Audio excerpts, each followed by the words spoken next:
Orang kaya semakin kaya, tapi orang miskin semakin miskin. Itulah yang seringkali dirasakan oleh sebagian besar masyarakat Indonesia pada saat ini.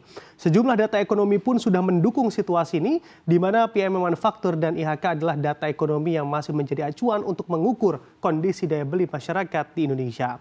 Mari kita simak ulasannya dalam tahun terakhir Jokowi begitu ya, di mana ekonomi RI dilanda krisis daya beli. Disinilah kita lihat berbagai data yang menunjukkan bahwa ekonomi RI dilanda oleh krisis daya beli. Kita lihat di slide pertama. Ya, kita amati dulu dari data pertama, PMI Manufaktur RI, di mana Purchasing Managers Index atau PMI Manufaktur Indonesia dari S&P Global tercatat masih lemah ke level 49,2 atau berada pada level kontraksi pada September 2024.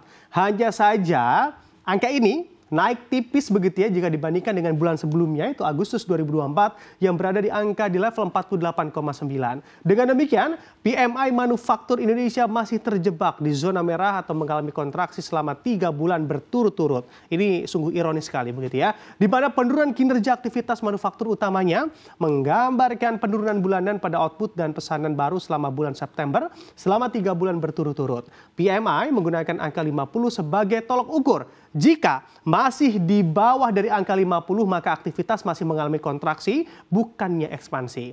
Implikasi dari kondisi ini pun sebetulnya sudah secara nyata terlihat, mulai dari perusahaan khususnya di industri manufaktur yang banyak bangkrut atau gulung tikar dan memberikan efek banjir PHK terjadi di mana-mana, berkontribusi terhadap angka pengangguran yang bertambah. Nah, lalu bagaimana dengan data IHK kita? Apakah juga makin memperjelas bahwa daya beli yang merosot benar adanya terjadi di Republik ini? Kita lihat di slide selanjutnya. Kita lihat begitu ya perkembangan IHK RI kita atau data IHK RI. Bila mengamati data IHK kita bulan September 2024 sebetulnya sudah jelas ada yang salah dari tingkat daya beli masyarakat kita beberapa bulan terakhir ini. Karena data IHK September 2024 mencerminkan angka 0,12% deflasi dan memperjelas pula resmi sudah momok deflasi hinggapi ekonomi negeri ini selama 5 bulan berturut-turut lamanya. Sebagai catatan, pada tahun 1999 deflasi juga pernah terjadi dalam 8 bulan berturut-turut atau beruntun, yakni pada Maret minus 0,18%, April 0,68%, Mei 0,28%, Juni 0,34% begitu ya, sehingga seterusnya begitu di dalam angka-angka yang terbilang deflasi diakhiri di bulan Oktober 0,09%. Perlu dicatat pula di mana kondisi ekonomi Indonesia pada saat itu memang sedang carut-marut karena krisis pada tahun 97 dan juga 98. Tentu saja deflasi ini memicu kekhawatiran karena bisa menjadi sinyal melemahnya daya beli masyarakat Indonesia. Terlebih secara historis Indonesia juga lebih kerap mencatat inflasi, di mana sejumlah ekonom pun melihat kondisi ini sebetulnya tak ayal terjadi, tak lain dan juga tak bukan dikarenakan tingkat pendapatan masyarakat yang terlihat menurun sekaligus menandai jumlah tabungan masyarakat yang juga ikut merosot. Apakah kondisi ini juga turut berkontribusi pula pada rapor merah Jokowi dalam memimpin 10 tahun terakhir? Kita lihat di slide selanjutnya. Nah, kita nantikan bersama di slide selanjutnya. Nah, di mana kita melihat begitu ya, rapor merah ekonomi Jokowi. Kita amati bahwa untuk membahas seputar rapor merah Jokowi ini sebetulnya ngeri-ngeri sedap begitu ya.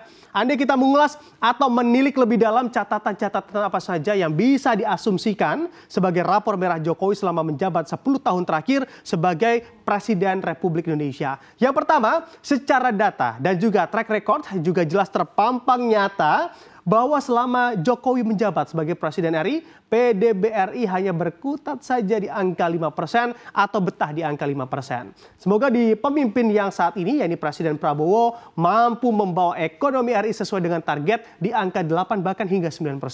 Selanjutnya, melihat rapor merah Jokowi selanjutnya atau yang lainnya yang juga terpampang jelas adalah terkait nilai tukar mata uang Garuda kita yang ternyata sering keok di hadapan dolar Amerika Serikat. Di penghujung masa kepemimpinan dari Jokowi, bahkan rupiah sempat merosot ke level 16.000 3.400 per dolar Amerika Serikat, walau kini dilihat secara datanya dan juga trennya rupiah telah berangsur membaik. Dan yang terakhir, catatan yang juga akan diingat oleh masyarakat adalah di akhir masa kepemimpinan Jokowi, marak sekali PHK di berbagai sektor, terkhusus sektor TPT tanah air. Bahkan jumlah PHK meningkat sebesar 48% dibandingkan pada tahun sebelumnya. Disinilah kini puluhan ribu pekerja TPT dan bisa saja terus bertambah harus rela untuk hidup sulit di kondisi penuh tantangan dengan ketidakpastian pendapatan yang tentu hinggap dalam perjalanan hidup mereka. Masyarakat pastinya kini juga banyak berharap dengan pemerintahan baru yang telah dimulai, nasib baik dan segala cita-cita bisa digapai mengiringi kemajuan bangsa dan tanah air tercinta ke depan.